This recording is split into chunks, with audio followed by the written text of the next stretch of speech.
door behind me weeps amber pitch where I tore the wax seal rosette free. The pictword still hangs, a holy eye watching. Boots approach, measured choir of steel. Ozone breath rolls down the corridor, the air has a hollow in it, as if a mouth has opened to swallow prayer. I sink into shadow, wait singing in the grating, and lay my good ear to the rust, counting their heartbeats against my own. Minutes stitch themselves thin. I ease the bolt gun's mag, taste oil on the tongue, and choose the vertical rib, scraping conduit paint as the corridor fills with light. I do not think of names. Names run ahead of you. Names carry scent. I am weight and angle and pressure. My hand fits the rung because everything I am has been asked to fit similar rungs since I opened my eyes beneath lumen helms. I pull and the ladder gives, and bolts grinding like prayers with sand in them. My boots kiss the railings and I spread my weight to keep the iron's voice small. There is a notch in my chest plate where a las round caught metal and burned it sweet. I press it, finding the heat through ceramite, reminding my fingers what force is proper when the body lies. The canister at my waist bumps my hip. It is heavy for its size, soft for its worth. I check it with one finger and feel the case click once. The check is a catechism as much as touch. Click once, turn, click again. Thumb pressure against the rune once. Do not name what is inside. Naming it opens a door for someone else to enter. Their boots go past under me. 8. 2 with a cadence that says shock souls and extra packs. One air that deadens the sound around it. It listens too hard and hears nothing. And there is a whir above their breaths, a hovering thing with teeth that are lenses. My tongue rolls the taste of iron and machine oil. I draw it back and the glands at the roof of my mouth flood my skull with a clear cold that narrows the world. Noise sorts itself into lines, then into spears. I can set them aside one by one like laying standards along a nave. Too many flags in the wind and you will drown. This here, the high insect note of auspex. That, the dragon slap of a data cable pulled through a clip. The drone has a vent on its right side. When it turns left, the vent gives a chuff that shifts the temperature against my cheek. I wait for that heat chuff to come round, and when it does, I move my hand down, find the edge of the rung with 2 fingers, and unhook the throwing blade in silence.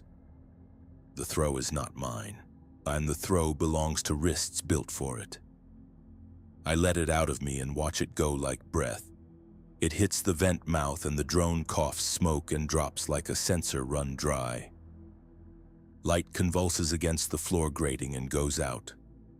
There is a sigh from a throat that does not metal speak. Flesh then, a human, the dead air goes tighter. The thing that eats sound steps forward, and as it does, the litany I had humming along my bones goes silent. The latter tastes colder.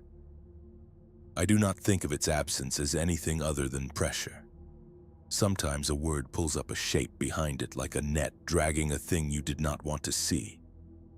I do not cast that net. I climb. 3 by 3, someone says under me. The voice is wrong in the way of trained men. It belongs to protocols more than lungs. Mind the bleed. A new light fills the passage, colorless, in a white that is not light. It moves like a hand closing. I pull myself through a hatch as it reaches up, and all at once the metal is warmer, the breath in my suit thaws, the prayer hums against my ribs again. I close the hatch with 2 fingers because using more will tell it where I am. The maintenance artery is narrow skin, the walls painted devotional colors to remind tired men where to go. Every 3rd bolt has a stamped Aquila head, flaked back to bare steel by palms the size of mine, sets of them for years. I turn sideways and go. There is a smell of ash in the paint flowers. There is incense in the ash. There is blood behind the incense, thin blood, sick blood, all iron and no life.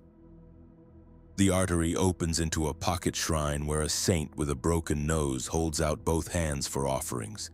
and I touch her hand because I am still a child in the place inside where children cannot be killed. The stone comes away under my finger.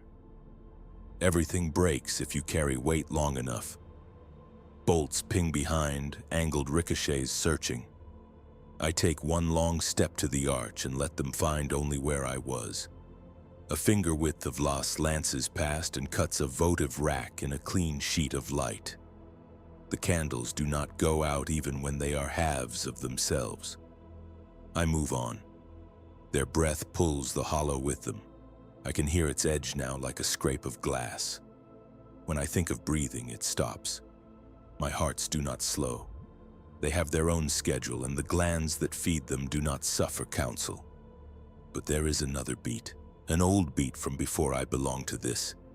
It tries to curl around a word that won't take fire. I let it die. There is a window into the manufactorum proper. It is cloudy with years and sanctified oil, but behind it whole planets of gears sway and lock. The engines blur slow and heavier than sunlight through a drowning mouth. I press my palm to the glass. It is warm. It is warm because 1,000 hands like mine have put heat into it, trying to convince themselves they are safe inside a shell that knows their names. I do not break it. I go where the guideline takes men with authorized markings. I have no authorized marking now. I have the gum of torn wax on my glove and the smell of old stamps. The rosette imprinted itself ridged into the pad of my index finger when I peeled it like a scab.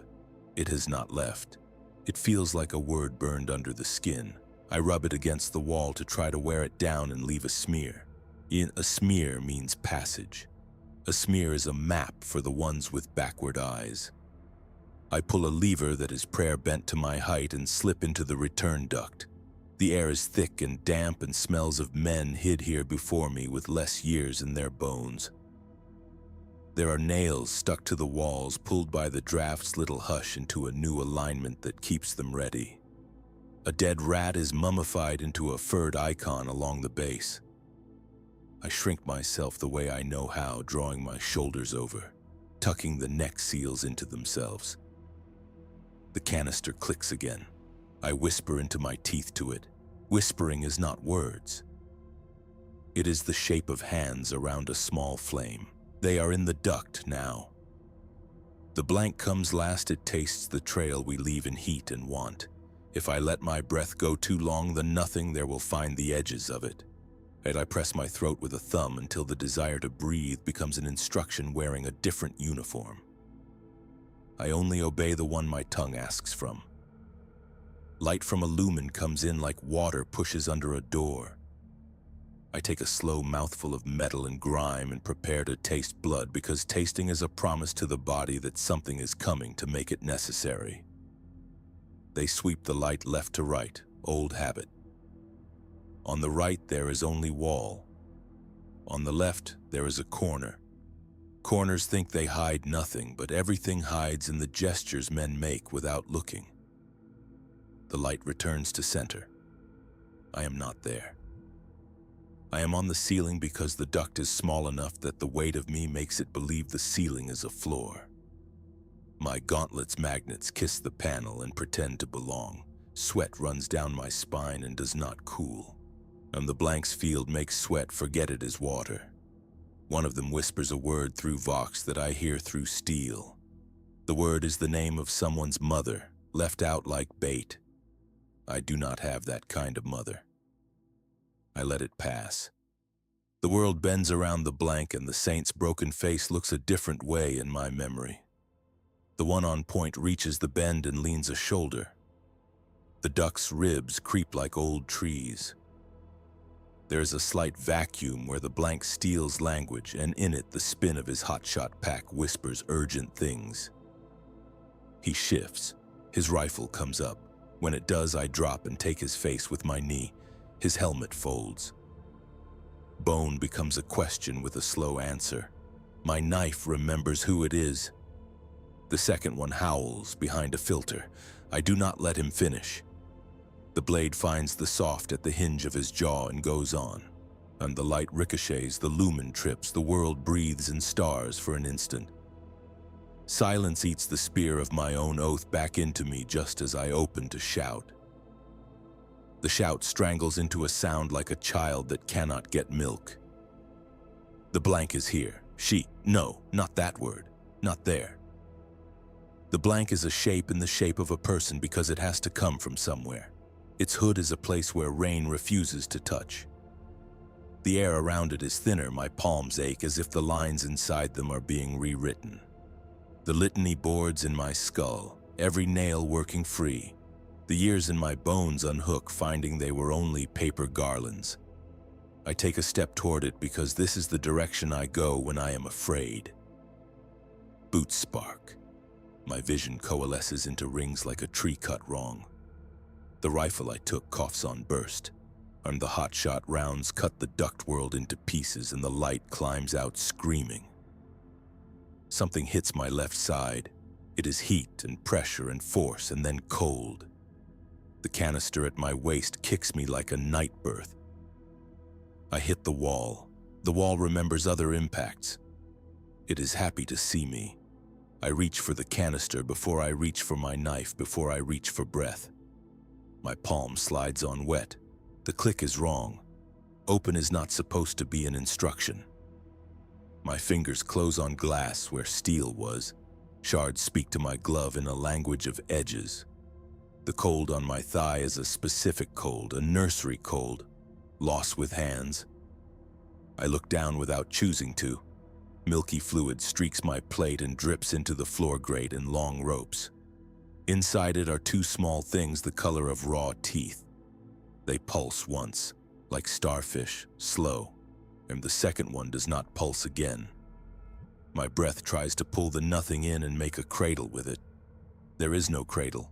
I reach down and scoop the live organ up with clumsy fingers. It is heavy. Heavy for its size, soft for its worth. It skitters like a frightened animal in my hand because my hand is a cave with wolves in it.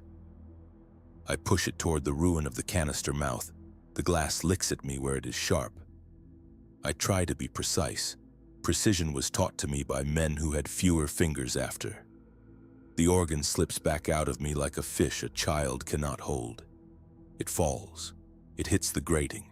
It does not break because it is already too soft for that. It squeezes itself through and is gone. There is a sound my teeth make when I close them too hard, and something in my jaw tries to find a safer place in my skull. I hear it. The blank breathes. No, that shape is wrong. The blank makes the world unbreathe around it, and in that absence boots come fast. Lost rounds seek the part of me that is not already hollow. I pick up the broken canister because I cannot pick up what was inside it, and I smash it into the nearest rifle until the rifle is a pry bar with light coming out of it. I run. You can say a thing the size of me cannot run in a duct. The duct would disagree. The duct and I are old veterans now. It makes way by thinking of the men it was made for and deciding I am them. Behind the blank's hunger follows. It is patient. It is a hill that does not need to chase. The men with it are not. The duct gives into a gallery, an assembly line for parts that will be blessed later. Blessing comes when you can spare a voice for it, but I fall into a world of tray rails and cranes that move like insect gods. Neon script along the walls cants me into the ordinary lists of things. Ordinary is a mercy. I strip it for what it gives. Hooks, chains, promethium drums with their seals intact. I drag a drum by its captive ring, feel the weight pull my shoulders down into the man my bones remember when the longer bones were not there. I put my blade through the seal. It weeps. Promethium runs like sticky night. I slosh it in a curve across the floor where the rail catches water and takes it as far as I need. My fingers find a striker in a breath-worn pocket in a coat hung by a door for someone who wore it every day of their life until today. The striker scratches and nothing catches. The blank is pacing the room's edge, a storm without rain. The striker catches, and the night finds its face, and it is orange and savage and beautiful for a quarter second more than I deserve. Fire eats. Fire reminds the blank there is a world that moves on something other than it. The men cry out from behind their filters. The heat bursts something that has been keeping secrets, and the scream is mechanical and holy at once. I go the other way, behind the crow of folding flames, and push into the supervision gallery. There is a pict of me on the wall screen, captured by a lens that was owned by the same hands as the wax I tore. I am taller in it than I am in my skull. My pauldron's mark is burned white to keep it from saying too much. Someone wrote excommunicate under it on a data slate that is now a wall for everyone to bounce off of. I see the word and feel how the earth would taste if I pressed my tongue to it. Dry, iron, inevitable. Vox hisses along the handrail by my palm. I yank the wire out and listen to the naked buzz. They are behind me and before me because in buildings like this you cannot be hunted only from one side. I smell boiled flesh and do not know if it is theirs or mine. My shell tells me it is mine by the way the pain lays wet over my left ribs. I feel where the hot shot went in. I can reach the edge of the hole with my finger and pinch it, and black clots move like new creatures there. I name them. They are my friends. I tell them there is time to work. For a time, everything is counted. Steps, breaths, lights. The noise of gears under my feet is a heaven. The pressure the blank brings with it is hell. Heaven and hell are words. I do not make words into places right now, only into a rhythm I can lay my feet to. So shoes hammer past on levels above and below, the smell of expended charge crisp as parchment in a furnace. I move through inspection bays past benches with prayers carved in their faces. Each stroke was a day. Each groove has fingernails in it like salt. My hand skims them. I do not slow. There is a lift. There are stairs. I take the stairs because stairs are muscle and lift is hope. Hope is narrow. Muscle is wide. Muscle does not betray you for promotion. My calves bite like gears finding purchase. I keep my weight forward and burn on climb. But it is not enough to be always where you are when you are hunted by ones who practice deciding where you should have been. They close each door one interval behind. The blank does not need to run. It puts its feet down as if telling the world what shape it always was. And the air tastes like burnt books. I learn what my eyes cannot hold under that weight. They begin to share skin with my mouth. Everything wants to be tongue. At the 43rd riser, a man steps out with a gun as long as my leg. He is faceless behind his mask, but the tilt of his head marks him a man who spent his first prayer on safety lines and his second on range. He puts 3 in my chest. They burrow. They want to meet. I let them kiss because stopping bullets is a job for plates and my knife is in the other hand already. The knife works. He is dead and falling before the lasburn has had time to ask why it is dim. I take his charge pack and drop it into the churning mechanic noise behind the steps. I move again. Behind me, someone says a name through Vox that might be mine, the way a child says a name in a storm to make lightning find something else. I know the trick. I leave my voice turned off. A door opens onto a kiln bay. Heat waves remain even now that the ceramics are done. White dust paints everything, makes them snow statues. A shrine to an unburned sack sits under a grate with votives drowned in it. 100 small lights eaten raw by a gust they couldn't account for. I cross the floor. My boots leave deep tracks in powder. I think of leaving no tracks and then decide that a man as heavy as me cannot lie about his feet and keep his teeth. There is an exit onto the roof.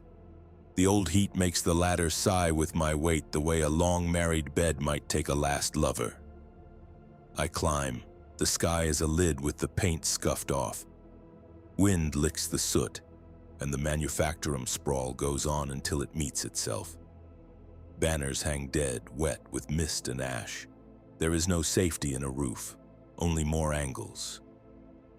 But angles can cut. I kneel behind a ventilation cabinet and count. counting is the same as prayer. It is breath-turn numbers until you are smoothed back down to your shapes. The blank arrives below and I feel it in my tongue before my eyes.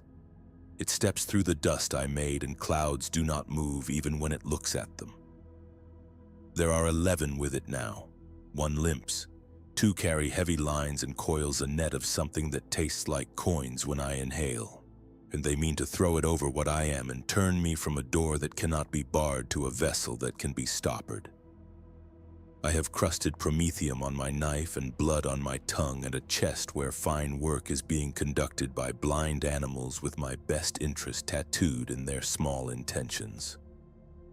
I press the pictword I tore free earlier flat against the edge of the vent with a gloved palm.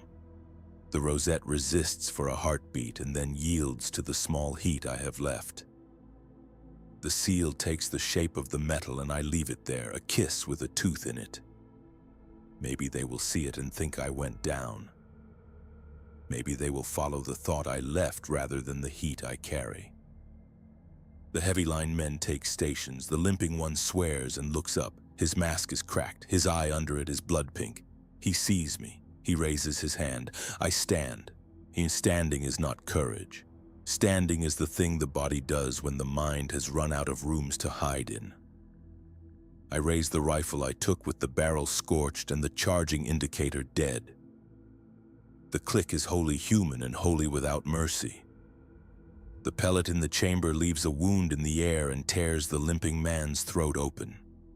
He is trying to hold it closed with rules. Blood argues otherwise. Net comes up. It whistles. For a beat, the whistle gets louder and then there is nothing because the blank steps closer. The hand closes around the mouth I had been making in the world. The net hits the cabinet. Sparks. The mesh coughs, smoke and power, and it is too close to me, too quick to cut. It lands. It feels like drowning in someone else's fear. I catch one line in my gauntlet and let it weld. I roll and feel the net shift, on its hooks trying to learn me. I yank hard with the caught glove and the one holding the other end stumbles at the edge of the roof. He cannot find gravity and then gravity reminds him how much it knows. He goes over. The line snaps and the recoil slaps the blank hard enough to ring the nothing it wears. For a second there is a bell noise where there should be nothing. Bells are an old friend. I laugh and it takes teeth to do it. I dive for the roof edge and swing to the maintenance ribs. The muscles along my spine make an old complaint that my tutors at the catechism pit taught them to swallow. I drop, slide, catch, drop again. The mesh hisses down like an insult. It finds only air. I hit the 3rd-tier catwalk and it dances under me, brittle with rust. And then the blank is not far behind and rust begins to remember it is not a future. I run the catwalk to the old chimneys. One of them is spitting out sweet, sick steam that clings to everything it loves. I pull the vent gate and slide inside the throat. The dark swallows my lenses, and for a long heartbeat I am not 2 hearts and not one. I am a taste. It is lead and old honey. I make myself small. I fold my limbs as if they belong to someone I am trying not to wake.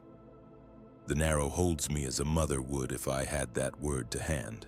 The heat licks. The blank comes to the lip of the chimney and everything around my skull cinches like a belt being pulled on a dying man. It listens. It listens until I cannot feel the skin of me, and then it listens more. After an age it leaves. All at once the world returns with its cheap noise. Your cheap is a blessing. I listen to the coolant drip tick down the throat into a pool too dark to be water. I taste my own sweat and the char of something that burned wrong. My hand lifts to my waist and finds the half-mouth of glass where a reliquary should be. My glove squeaks on the edge of a missing thing. I keep my palm there because I do not know where else to put it. Time loosens. Men move above, first with purpose, then with fatigue. Commands quiet down into the kind of talk men do when they know they are not going to be thanked for anything they have done. The wind through the vents shifts. On the third shift, I move. I worm down. The chimney opens into a soot room where the air is a bowl and the bowl is filled with the taste of pennies. My knees lay bruises into the powder that only powder will see. I pull grate after grate and put them gently aside to make no note of where I have been. Under the 12th weeps a canal of cooling water gone black with the lives of machines. I slide into it and the chill hits my suit seals with pain that is honestly itself. The water comes to my chest, my neck. I tilt my head back. The lip of my helm kisses the concrete. I let the cold pull heat out of the burning points where I am still more than I can afford to be. My chest plate floats, light for the first time since the man with the long gun wrote his Sunday into me. Above, the boots go along the grates. The blank comes one more time. Its gravity slides over the canal. For a heartbeat, the world stops. The cold was a sacrament and it is pulled away. I do not move. The water moves for me. Something in it taps my calf. It is a wrench or a fish, or a bone. For a loud second, memory tries to stand, then the blank passes and the water becomes water again. My breath fogs the inside of my helm and drips. I catch the drop on my tongue because catching is a discipline, and I am nothing if not a set of disciplines arranged to look like a man. When the boots leave, I stay. Staying is the new running. After a long while, when my hands can curl without breaking anything they had been holding on to, I crawl up the far bank. My glove catches on a bolt head and the torn seal I peeled from the door earlier rips free where I had pressed it to my palm with heat and hate.